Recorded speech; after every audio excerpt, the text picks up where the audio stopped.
spoiler alert, you cannot change the world. You can't change other people, but you can own your own inner peace. And I'm going to give you some tools, techniques, and stories to help you be more grounded, not to be so stressed out, how to show up in the world by being more loving and more compassionate. And I'm going to give you a couple of stories to help you with this. Years ago in the 90s, Deepak Chopra came to our church.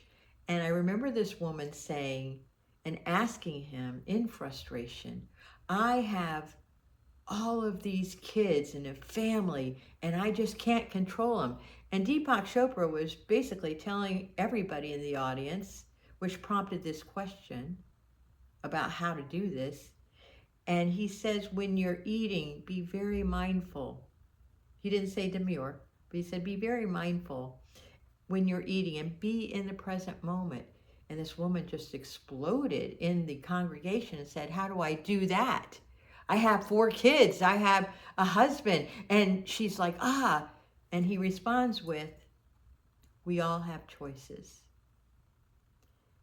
And I thought that was really interesting. And fast forward a couple of decades after that or so, I got to see Deepak Chopra again at the Pentagon, where I was invited to hear him speak to the chaplains at the Pentagon to bring peace. And again, he said, we all have choices. And I thought that was really, really interesting that it just showed up again. And I want to share with you how I implemented this. 2 stories. The first story is about this time I was volunteering at a meditation retreat in Mexico. And there was a gentleman who was very angry and upset. And as a volunteer, I just go around to my little people, my people that I was helping and supporting. They weren't little, but I was like, how's it going? What can I do for you today? Are you comfortable? Can I get you anything? And the guy says to me, I hate the sound of this voice. I can't stand it. If I had a screwdriver, I would poke myself in the eye. And it was really dramatic. He was very melodramatic. And I was not intimidated or scared, which was really unusual for me. And I was at peace. And I said to him, so you have a choice. You can either stay and see what happens. I would love for you to stay, or you can leave and probably get your money back. I would love for you to stay, but you do have a choice. And I implemented something I had learned a few decades earlier.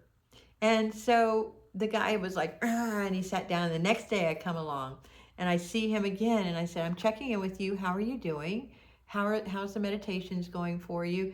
And he did the whole thing again. I hate the sound of this man's voice. If I had a screwdriver, I would poke my eye out. And again, I replied in a very calm manner, well, again, you have a choice. You can stay, which I would love for you to do because you're going to get so much out of it. My experience is that you will get a lot out of it, or you can leave. And you're more than welcome to leave too, but I would prefer if you stay, and it's your choice. Again, he was still upset. The 3rd day comes around. I do my checking around. He comes up to me and he's so happy. He says, thanks for checking in with me all the time and being so calm and so present. I get it now. I thank you so much. He shifted because I was present and I gave him choices and I didn't tell him what to do. It was phenomenal. Now I'm going to tell you another story that supports that effort of being calm. And this time I wasn't all that, but I did implement the choice method. And so what happened was this woman came into our local community of people that get together and meditate every Sunday. And she went off like nobody's business. Like she was yelling at me in front of everybody. Now there was a backstory to it. I shared with her some of my feelings and she didn't like that. And she was very angry that I did that I shared how I felt. And she just went off, and I decided that well, what happened actually was that I kind of got upset and said I couldn't explain anything to her, and I got all riled up, and she wasn't listening to me, and she was so hurt and so angry that all she could do was yell in front of everybody. And so what I had to do was take a break, walk away, get recentered, and I came back to her and I said, I am so sorry I hurt you. I'm so sorry I said the things that I said. It wasn't meant to hurt you, but I'm sorry that I did. And she asked, well, where do we go from here?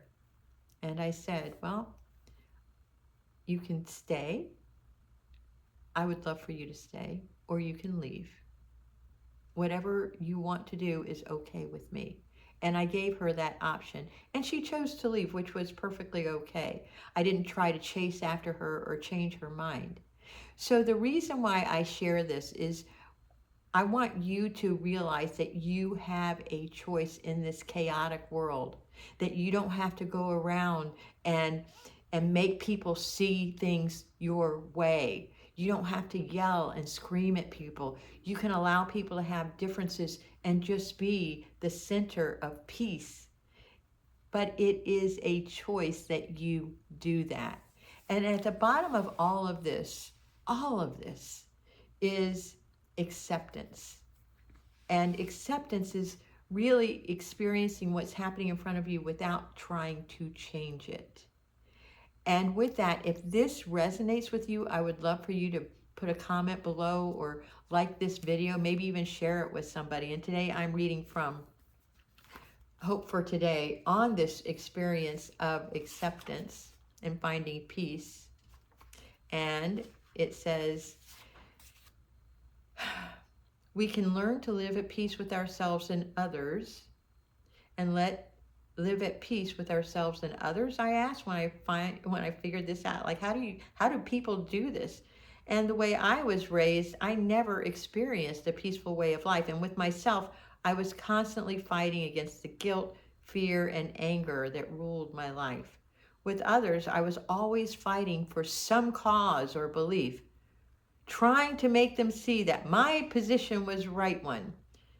And of course, I never won, and the wars never ceased. And I want you to think about how you show up in the world. Are you like that? Like, my way is the right way, and my belief is the right belief. And it's so unloving. I'm just saying. When I started my spiritual practices years ago, I finally found the peace I desired so much. And what my spiritual practices have taught me is that the path to peace is accepting the people, places, things, and situations I cannot change. Accepting myself as I am by taking a look at everything that I've done through my self-inflicted inner judge and jury. And accepting others with the use of the Serenity Prayer allowed me to stop fighting. Acceptance allows God to do what I cannot. Acceptance opens the door for my growth and leads me on the spiritual journey one day at a time. Accepting the things I cannot change is not always easy, and sometimes I really fight it. Because my life is always changing, there is always some new person or situation to accept.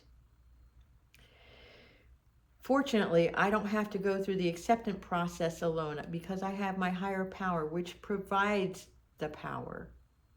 My spiritual practice on my path and the people in my community provide support, and all I need to experience peace is to keep doing my practices. Thank you so much for joining me. I have a video on acceptance, even a playlist below if you want to learn more about this and practice it, because as you know, the way we come through our life, the way we show up in our life is if we show up peacefully and with compassion with ourselves, then we extend it to others and it radiates throughout the world. Thank you for joining me in my vision. I love you.